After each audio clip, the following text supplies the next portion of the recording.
दोस्तों आज के हमारे मार्केट की बात की जाए तो आप लोग देख सकते हो कि निफ्टी 50 का चार्ट मैंने ओपन किया हुआ है। मार्केट आप लोगों को पूरी तरीके से फ्लैट देखने को मिला। सुबह में जब ओपनिंग हुई थी तब प्लस में ओपन हुआ, फिर गिरावट हुआ, फिर से तेजी आई, फिर से गिरावट हुआ। तो आज के रेट में मार्केट में आप लोगों को थोड़ी सी वॉलेटिलिटी देखने को मिली।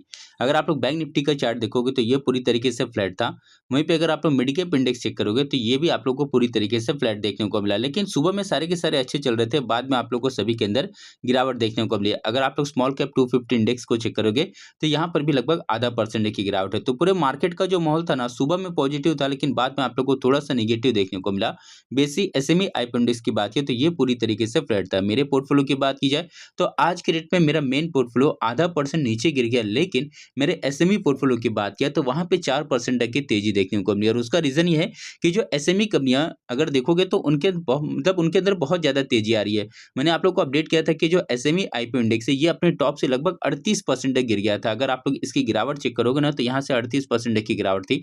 और बहुत सारी एसएमई कंपनियां ऐसी थी जो 60 70 80% तक गिर गई थी। लेकिन जैसे जैसे मार्केट में रिकवरी आ रही है, मैंने आप लोग को हमेशा ये बताया कि जितनी छोटी कंपनी रहती है या फिर जितना छोटा इंडेक्स रहता है, रिकवरी भी आप लोग को उतनी ही ज्यादा देखने को मिलती है। और इस वजह से क्या हो रहा है कि जो छोटी छोटी एसएमई कंपनियां वो बहुत तेज रफ्तार से आप लोग को ऊपर की तरफ जाते हुए देखने को मिल रही है। और इस वजह से एसएमई पोर्टफोलियो की बात की जाए तो 4% की आज के रेट में तेजी देखने को मिला। और ओवरऑल देखा है ना कि जब से मार्केट में गिरावट हुआ था, अगर आप लोग इसके मतलब मार्केट के बॉटम से मैं आपको दिखाता हूं, देखो यहाँ के अगर आप लोग इंडेक्स की रिकवरी को सिर्फ चेक करोगे तो ये लगभग 22% की रिकवरी, सिर्फ मैं आप लोग को इंडेक्स की बात कर रहा हूं। लेकिन पोर्टफोलियो की बात की जाए तो लगभग 40% तक वो आप लोग को अभी तक मतलब ऊपर आते हुए देखने को मिल सकता है। तो ये इस तरह का पावर होता है एसएमई कंपनियों का। एसएमई कंपनियां बहुत ज्यादा रिस्की भी होती है, लेकिन जब वो चलती है तो बहुत ज्यादा ग्रोथ भी आप लोग को उनके अंदर देखने को मिलती है। और ज्यादातर आपको पता है कि एसएमई कंपनियां मैं रेगुलर अपने ऐप के ऊपर डिस्कस करता हूं, वो एक तरह से हाई रिस्क हाई रिटर्न वाली कंपनियां आप लोगों को देखने को मिल जाती है।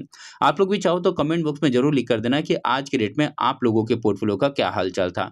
आप लोग देख सकते हो कि निफ्टी 50 फ्लैट चल रहा है, निफ्टी नेक्स्ट 50 आप लोगों को फ्लैट देखने को मिलेगा, निफ्टी 100 200 500 मिड कैप सारे के सारे यहाँ पे फ्लैट चल रहे हैं। सुबह में मार्केट ठीक था लेकिन बाद में आप लोगों को सारे फ्लैट देखने को मिले। ऑटो सेक्टर में आधा परसेंट की जम, एफएमसीजी में हल्की सी गिरावट, आईटी में गिरावट, मीडिया की बात किया तो ये आप लोगों को प्लस में देखने को मिला। Metal, pharma, PSU bank, private bank, देख सकते हो पूरे मार्केट का मॉल आप लोग को आज के डेट में थोड़ा सा मिक्स देखने को मिला। वहीं पे निफ्टी 50 की बात की जाए तो मार्केट का अगर आप लोग पी रेशियो देखोगे, ये 3 साल का मैं आप लोग को एवरेज दिखाता हूं, तो आप लोग देख सकते हो कि एक समय पे मार्केट का जो पी रेशियो था ये 19 के रेंज में आ गया था, दो दो बार आ गया था यहाँ पे, ठीक है। लेकिन उसके बाद में अब ये धीरे धीरे वापस से आप लोग को ऊपर की तरफ जाते हुए देखने को मिला। अभी भी देखा जाए तो 3 साल के एवरेज से काफी नीचे है, लेकिन बहुत सारे स्टॉक्स है जिनके अंदर अभी आप लोग को रिकवरी देखने को मिले। मिड कैप का अगर आप लोग पी रेशियो चेक करोगे और इसका भी अगर मैं आप लोगों को 3 साल का दिखाऊं तो ये तो ऑलरेडी यहाँ पर मतलब ऊपर की तरफ आ चुका है। इसका एवरेज पी रेशियो यहाँ पे चल रहा है और देख सकते हो कि ऑलरेडी ऊपर की तरफ आ चुका है। और अगर आप लोग स्मॉल कैप का पी रेशियो जाकर चेक करोगे तो ये भी मैं अगर आप लोगों को 3 साल का दिखाऊं ना तो देख सकते हो कि ये भी एक समय पे बहुत ज्यादा नीचे आ गया था। इतना नीचे ये बहुत मुश्किल से आता है, लेकिन इस बार आ गया था। और उसके बाद में आप लोग देख सकते हो कि बहुत तेज रफ्तार से रिकवरी हुआ और अभी अपने एवरेज मतलब इसका जो एवरेज पी रेशियो है पिछले 3 साल का, उससे भी आप लोग को ऊपर की तरफ जाते हुए देखने को मिला। अगर मैं आप लोग को 5 साल का दिखाऊं ना तो 5 साल में भी देख सकते हो कि जो इसका एवरेज पी रेशियो था उससे काफी नीचे था, लेकिन अभी आप लोग को वापस से ऊपर की तरफ जाते हुए देखने को मिला। तो अब अगर मार्केट की बात करें तो मार्केट वापस से अब थोड़ा थोड़ा महंगा होते हुए आप लोग को देखने को मिला। जब मार्केट ऑलरेडी बहुत ज्यादा गिरा था, मतलब गिरा हुआ था, तो मार्केट बहुत ज्यादा नीचे आ गया था। बहुत सारी छोटी बड़ी जो कंपनियां थी, खासकर जो स्मॉल कैप माइक्रो कैप जो एसएमई कंपनियां थी वो बहुत ज्यादा नीचे आ गई थी, ठीक है। और तब मैंने अपने ऐप के ऊपर मतलब रेगुलर आप लोगों से जो अच्छे अच्छे फंडामेंटली स्ट्रॉन्ग कंपनियां हैं उनके बारे में डिस्कस किया था। और आप लोग देख सकते हो कि अभी क्या हुआ कि जैसे जैसे मार्केट में रिकवरी आ रही है, खासकर छोटी छोटी कंपनियों की बात किया तो वहां पर आप लोग को अच्छी रिकवरी देखने को मिल रहा है। अगर आप लोग मार्केट का मूड इंडेक्स भी चेक करोगे तो देख सकते हो कि अभी ग्रिड के माहौल में आ चुका है, ठीक है। यहाँ पे ग्रिड दिख रहा है, एक समय पे ये एक्सट्रीम फियर में चल रहा था, मतलब बहुत ज्यादा डर का माहौल यहाँ पे चल रहा था। लेकिन उसके बाद में क्या हुआ कि मार्केट धीरे धीरे आप लोग को ऊपर की तरफ जाते हुए देखने को मिला। तो ये दो तीन इंडिकेटर है जो मैं रेगुलर देखता हूं। मतलब पहला तो ये देखता हूं कि मार्केट का मूड इंडेक्स किस तरह से चल रहा है। अगर मान लो कि मार्केट का मूड इंडेक्स एक्सट्रीम फियर में चल रहा है, ठीक है, और दूसरी बात ये है कि मार्केट का पी रेशियो भी बहुत ज्यादा नीचे आ चुका है, तो फिर वहां पर आप लोगों को अच्छे अच्छे स्टॉक्स को ध्यान देकर चलना होता है, क्योंकि ये सारी चीजें ज्यादा समय तक नहीं होती है और उसके बाद में फिर आप लोग को मार्केट में रिकवरी देखने को मिल जाती है, ठीक है। तो एक मतलब ये दो इंडिकेटर है जिससे कि आप लोग को पता चलता है कि मार्केट मतलब किस तरह मतलब कहां तक जा सकता है, ठीक है। वहीं पे डाउ जोन्स की बात किया तो कल के रेट में मतलब कि फ्राइडे को ये पूरी तरीके से फ्लैट था। नास्डॉक लगभग 1.5% प्लस में था।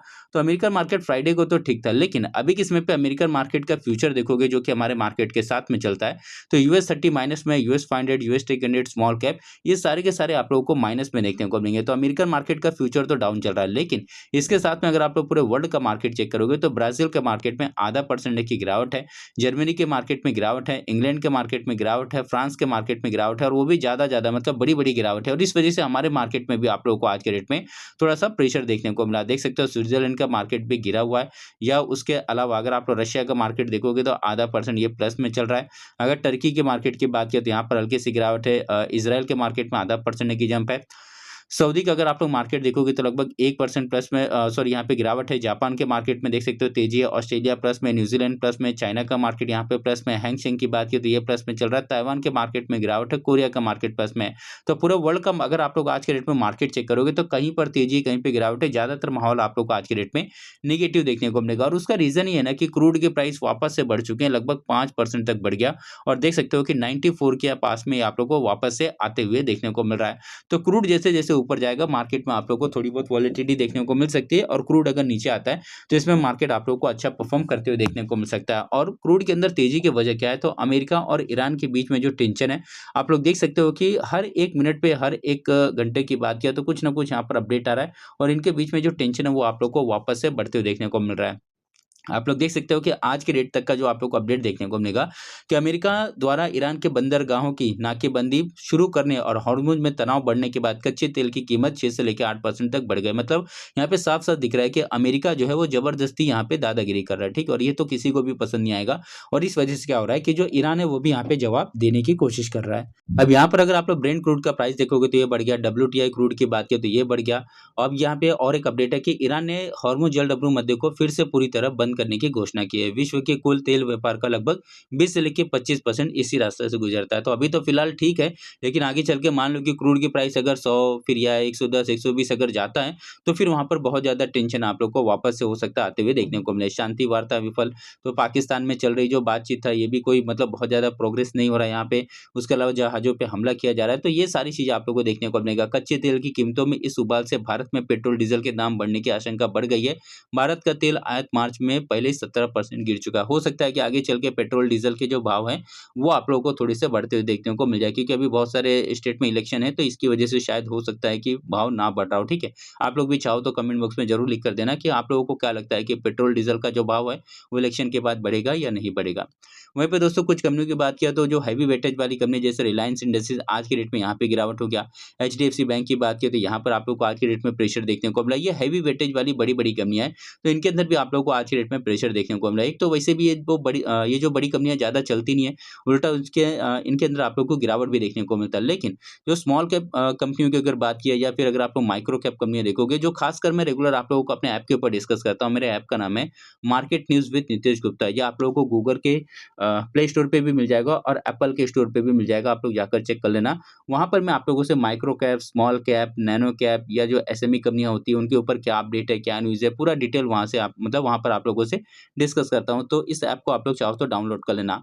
अब यहाँ पे JNK इंडिया की बात की तो रेगुलर मैं आप लोगों से इस कंपनी के बारे में अपने ऐप के ऊपर डिस्कस करता हूँ। अगर आप लोग 1 महीने में देखोगे तो लगभग 43% की आप लोग को ग्रोथ देखने को मिली, और इसी 1 महीने में अगर आप लोग बॉटम से इसकी रिकवरी चेक करोगे तो 61% की रिकवरी आप लोग को देखने को मिला। वहीं पे मंगल इलेक्ट्रिकल की बात किया तो इसके फंडामेंटल भी अच्छे हैं। आप लोग देख सकते हो 36% का टोटल ग्रोथ है 1 महीने में, और अगर आप लोग इसके बॉटम से इसकी रिकवरी चेक करोगे तो 51% की आप लोग को रिकवरी देखने को मिला। क्वालिटी पावर की अगर बात की जाए तो इसका भी 1 महीने का ग्राफ देखोगे तो लगभग 53% की रिकवरी। मतलब सोचो कि जब मार्केट में डर का माहौल चल रहा था, मैंने आप लोग को मार्केट का मूड इंडेक्स रेगुलर दिखाया था कि भाई मार्केट एक्सट्रीम फियर में चल रहा है या मार्केट का पी रेशियो चल रहा है, तो उस समय पे यही सारी कंपनियां बहुत ज्यादा नीचे चल रही थी। ठीक है, लेकिन उसके बाद में जैसे जैसे वॉर थोड़ा सा शांत हुआ, आप लोग देख सकते हो कि किस तरह से इन छोटी कंपनियों के अंदर आप लोग को ग्रोथ देखने को मिला। दी डेवलपमेंट इंजीनियर्स की अगर बात किया तो इसका भी ग्राफ चेक करोगे तो पिछले 1 महीने में 45% की ग्रोथ है। उसके अलावा अगर आप लोग यहाँ पे देख सकते हो और एक कंपनी है जिन कुशल इंडस्ट्रीज लिमिटेड, इस कंपनी की अगर बात की जाए तो सिर्फ 1 महीने में 103% की ग्रोथ यहाँ पर आप लोग को देखने को मिला। छोटी कंपनियां इसी तरह से होती हैं, चलती भी बहुत ज्यादा है और गिरावट भी इनके अंदर आप लोग को बहुत ज्यादा देखने को मिलता है। विद्या वायर्स की अगर बात की जाए तो आप लोग देख सकते हो 35% की ग्रोथ यहाँ पर देखने को मिला, और अगर आप लोग इसके इसके बॉटम से इसकी रिकवरी चेक करोगे तो लगभग 46% की आप लोग को रिकवरी देखने को मिला। और अगर आप लोग सिर्फ यही नहीं, अगर एसएमई कंपनियों की बात किया तो इनके अंदर भी रिकवरी, जैसे विवियाना पावर टेक की अगर बात की जाए, इसका भी अगर आप लोग 1 महीने का यहाँ पे जो ग्रोथ है वो चेक करोगे तो 31%।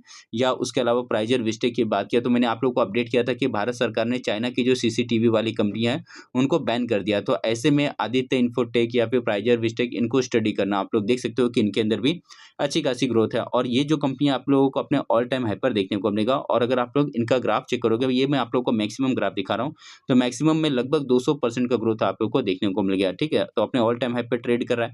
या उसके अलावा राजेश पावर की अगर बात किया तो इसका भी अगर आप लोग ग्राफ देखोगे तो अपने बॉटम से यहाँ पर भी आप लोग को अच्छी रिकवरी देखने को मिली, लगभग 57% की रिकवरी इसके अंदर देखने को मिला। या फिर अगर आप लोग दानिश पावर को जाकर चेक करोगे तो दानिश पावर भी देख सकते हो धीरे-धीरे आप लोग को रिकवर होते हुए देखने को मिला। टोरिन एमपीएस करके एक कंपनी, ये सारी की सारी आप लोग को एसएमई कंपनी देखने को मिलेगा। पिछले 1 महीने में 53% की यहाँ पे रिकवरी देखने को मिला। या उसके अलावा पटेल केम स्पेशलिटी हो गया या डेस्को इंफ्राटेक की बात किया तो आज की डेट में तो इसके अंदर आप लोग को लगभग 20% की जंप देखने को मिला। ये तो सिर्फ मैंने कुछ आप लोगों को एग्जांपल बताएं, इनके अलावा भी बहुत सारी ऐसी कंपनियां हैं जिनके अंदर आप लोग को अच्छा प्रदर्शन कंटिन्यू देखने को मिल रहा है। और बहुत सारी ऐसी भी कंपनियां जो अपने टॉप से अभी भी डाउन है, जो कि सैटरडे को आप लोगों ने देखा होगा, मैंने अपने ऐप के ऊपर एक लिस्ट बनाकर दिया कि कौन-कौन सी ऐसी कंपनियां जिनके फंडामेंटल अच्छे हैं और जो अभी तक चली नहीं है, तो उनको आप लोग जाकर स्टडी कर लेना। मेरे ऐप को डाउनलोड करके वो वीडियो आप लोग सैटरडे वाला जाकर चेक कर लेना। तो दोस्तों, इस वीडियो में मैंने आप लोगों से किसी भी कंपनी को बाय और सेल करने का कोई रिकमेंडेशन नहीं दिया, किसी भी प्रकार का इन्वेस्टमेंट एडवाइस नहीं दिया। ये वीडियो सिर्फ मैंने आप लोगों को एजुकेशनल पर्पज से बनाकर दिया। स्टॉक मार्केट में बहुत ज़्यादा रिस्क होता है। कोई भी डिसीजन लेने से पहले अपने फाइनेंशियल एडवाइजर से एक बार जाकर जरूर सलाह ले लेना। तो इस वीडियो को मैं क्लोज करता हूँ। अब मैं आप लोग को मिलूंगा अपने अगले वीडियो में, तब तक के लिए धन्यवाद।